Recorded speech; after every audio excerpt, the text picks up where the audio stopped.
Hello everybody, this is Chris back again at the Ancient Scholar. Today I just want to do a couple more complex conjugate problems to make sure everybody's at least pretty comfortable with doing the complex conjugate of a complex or of a complex number, a number with an imaginary numbers in it. So today I want to go ahead and I think I mentioned doing one at home by yourself earlier. And I believe what I had said was 5 plus 2i, I believe is what I had said. So let's go ahead and just work this out. So let's go ahead and take the complex conjugate of that. It's going to be 5, and I just take the opposite of the 2i here. Instead of plus, I'll go 5 minus 2i. I'm going to go ahead and multiply these out now. Okay, 5 goes over to 5. Put the answer down here. 5 times 5 is 25.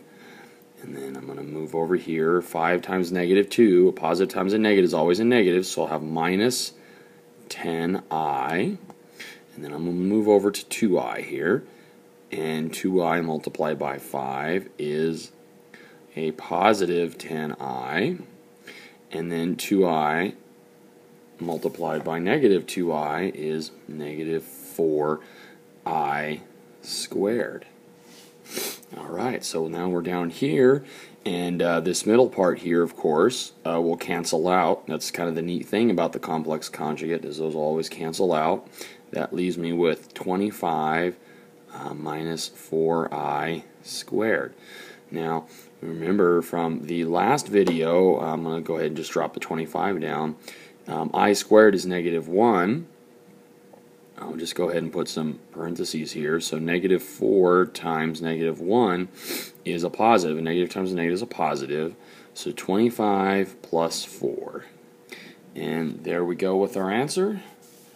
It gives us 29.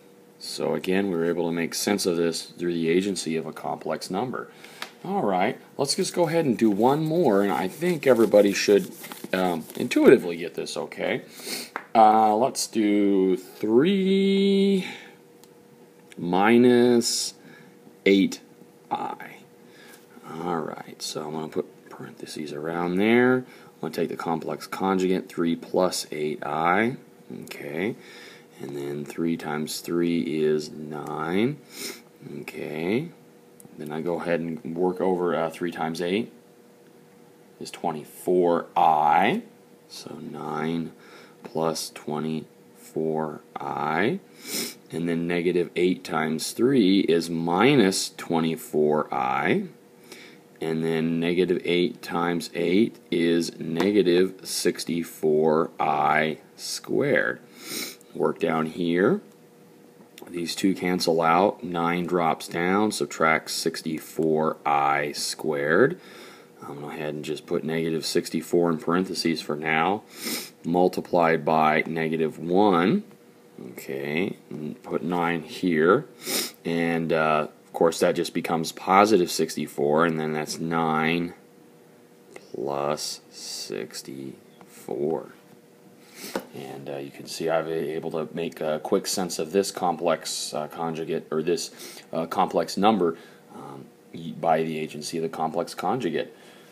Okay, guys, hopefully you kind of find that intuitive and kind of fun. Actually, I think it's kind of a fun thing to do when you have lots of time to waste, just kind of make up numbers and then work through those numbers and you know, arrive at conclusions. And it's just kind of a neat thing to do.